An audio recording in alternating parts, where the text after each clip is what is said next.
Halo guys, selamat datang di channel gue. Kali ini kita bakal belajar materi statistika. Tapi sebelum lanjut ke materi, gue hitung 1-3 untuk kalian menekan tombol like and subscribe. 1, 2, 3. Enjoy this video. Assalamualaikum warahmatullahi wabarakatuh. Waalaikumsalam warahmatullahi wabarakatuh. Ya, pada hari Jumat ini tanggal 9 Oktober 2020 kita akan belajar desain bujur sangkar Latin. Dan kali ini aku akan bahas menggunakan software Excel. Oke. Ya, hari ini kita akan belajar desain bujur sangkar Latin (DBSL). Ini bisa dilihat, ini kan ada tulisannya Latin. Oh, ada Latinnya sih. Nah, ini nanti di setiap perlakuannya itu ada huruf Latin. Jadi ada huruf A, B, C gitu. Dan model linear aditifnya ini YIJK sama dengan mu tambah AI tambah BJ tambah tau K tambah error IJK, di mana I 12345, J 12345, K 12345. Kenapa ini 12345? Karena kali ini kita akan membahas soal yang 5x5. Jadi bujur sangkar Latinnya 5x5. Nah, keterangannya YIJK itu sama dengan hasil pengamatan YIJ. YIJ dicatat dari perlakuan ke K yang dipengaruhi oleh baris ke I dan kolom ke J. Mu rata-rata umum, tau K pengaruh perlakuan ke K dalam baris ke I dan kolom ke J. Selanjutnya AI itu pengaruh baris ke I, BJ pengaruh kolom ke J, EIJK pengaruh kekeliruan pada perlakuan ke K dalam baris ke I dan kolom ke J. Ya, ini asumsinya. Ini kenapa 5 semua? Karena kan kita pakai soalnya yang 5x5 sama dengan 0, error IJK normal independen dengan rata-rata 0 dan variansi sigma kuadrat. Oke, ini contoh soalnya yang akan kita bahas. Ini kalau kalian punya buku sejarahnya, disimpan di buku sejarah halaman 106 nomor 5. Sebuah percobaan untuk meneliti efek 5 macam pupuk terhadap hasil kentang yang telah dilakukan menggunakan desain bujur sangkar Latin DBSL 5x5. Dan ini hipotesisnya. Hipotesisnya sama kayak yang kemarin-kemarin yang udah kita bahas. H0 sama dengan tau 1 sama dengan tau 2 sama dengan tau 5 sama dengan 0. Ini artinya macam pupuk tidak berpengaruh terhadap hasil kentang yang diamati, atau bisa juga tidak terdapat perbedaan rata-rata efek tiap macam pupuk terhadap hasil kentang, bisa kayak gitu. Dan H1 minimal ada 1 tau K tidak sama dengan 0. Ini kebalikan dari yang H0 tadi. Dan kriteria ujinya tolak H0 jika F itu lebih besar dari F tabel, terima dalam hal lainnya. Ya, ini contoh soal buku sejarah halaman 106 nomor 5. Ini barisnya ada 5, kolomnya ada 5. Nih, dilihat. Ini ada data 349. Kalau di Excel, kalian buat format di mana angka sama huruf Latinnya itu terpisah supaya mudah untuk menghitungnya nanti. Soalnya kalau ini gabung 349 dalam kurung A itu gak bisa dihitung nanti ya. Jadi kalian buat formulanya, template-nya seperti ini untuk memudahkan. Selanjutnya seperti biasa kita menghitung jumlah serta kuadrat masing-masing baris dan kolom. Nah, ini pindahin aja ya, yang ini ke sini. Dipindahin aja. Ini kita pakai sama dengan aja, ini sama dengan B4 kan. Ini sama dengan ini. Yang ini juga seterusnya sampai akhir. Selanjutnya kita jumlahkan barisnya. Ini didapat nih. Ini jumlah dari yang ini. Baris 1 2 3 4 5, yang kolom ini 1 2 3 4 5.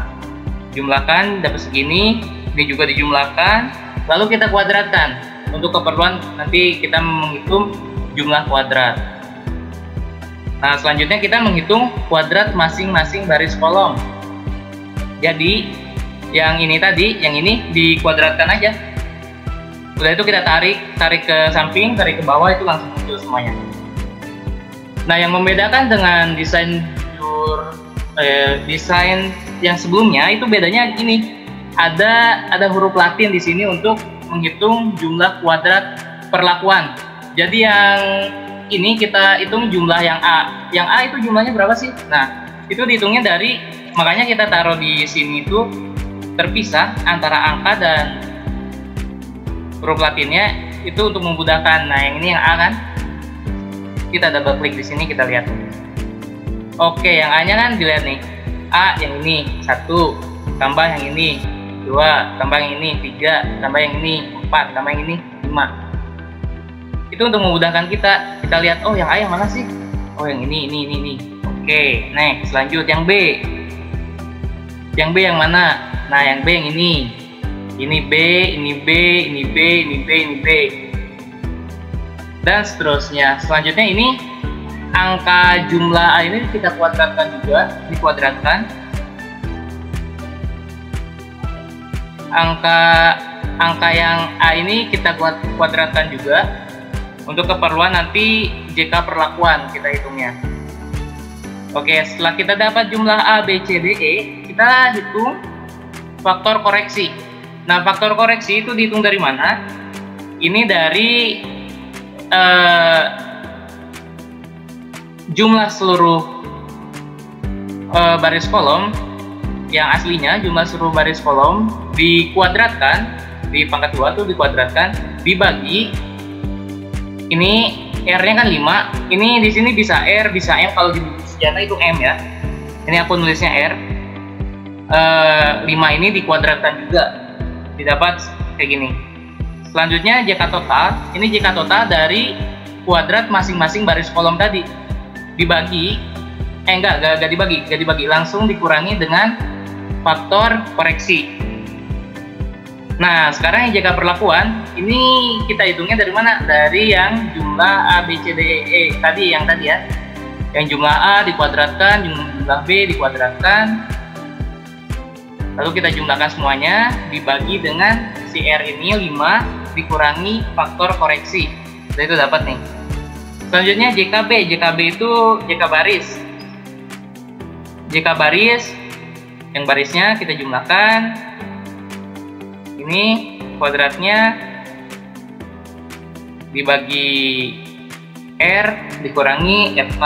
Ini juga sama JK kolom, yang kuadrat yang kolom, yang ini dijumlahkan semuanya, dibagi dengan R, dikurangi dengan faktor koreksi. Dan JK error seperti biasa, pengurangan dari JKP dikurangi JKP dikurangi JKB dikurangi JKK, kayak gitu. Oke, selanjutnya kita ke sini ke tabel analisis variansi.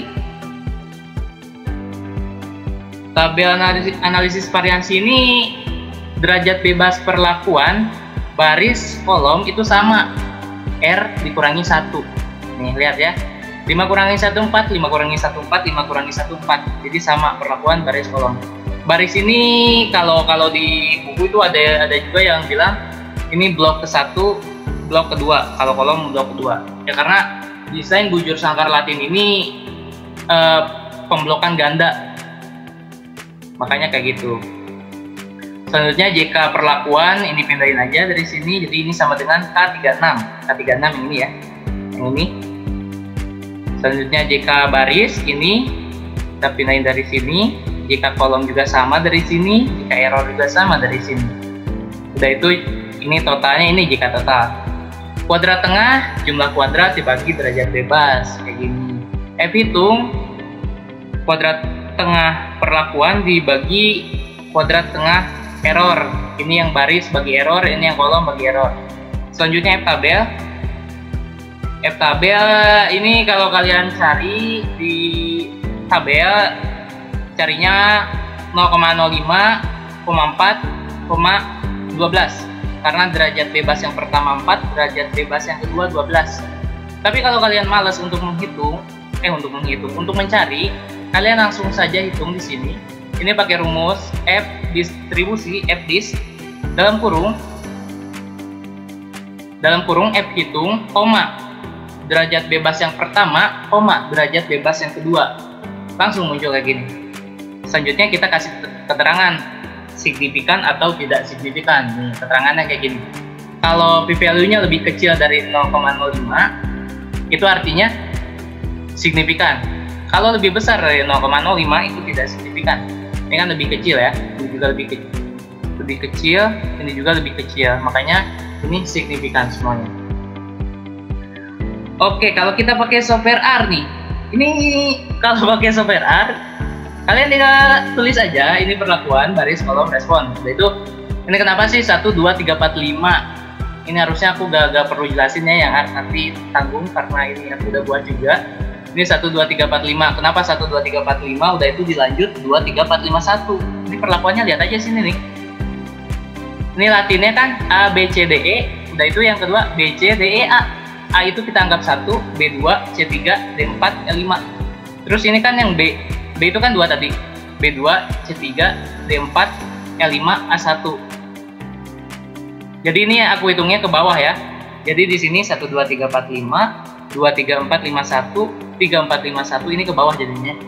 Kalau barisnya ini mengikuti 1, 2, 3, 4, 5, 1, 2, 3, 4, 5, dan kolomnya 1, 1, 1, 1, satunya 5 kali, duanya 5 kali, tiganya 5 kali, empatnya 5 kali, limanya 5 kali.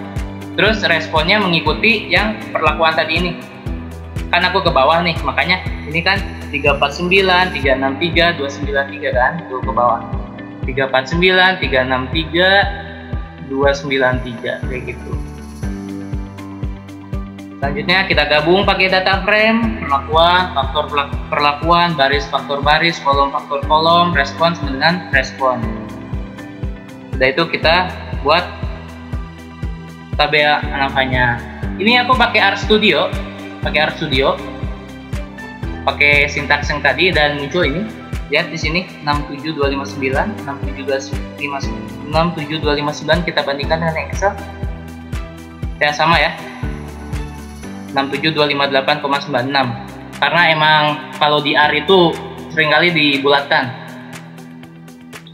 Nah, kenapa kita harus belajar Excel sih sebenarnya? Karena kalau kita hanya belajar R, kita hanya belajar R-nya.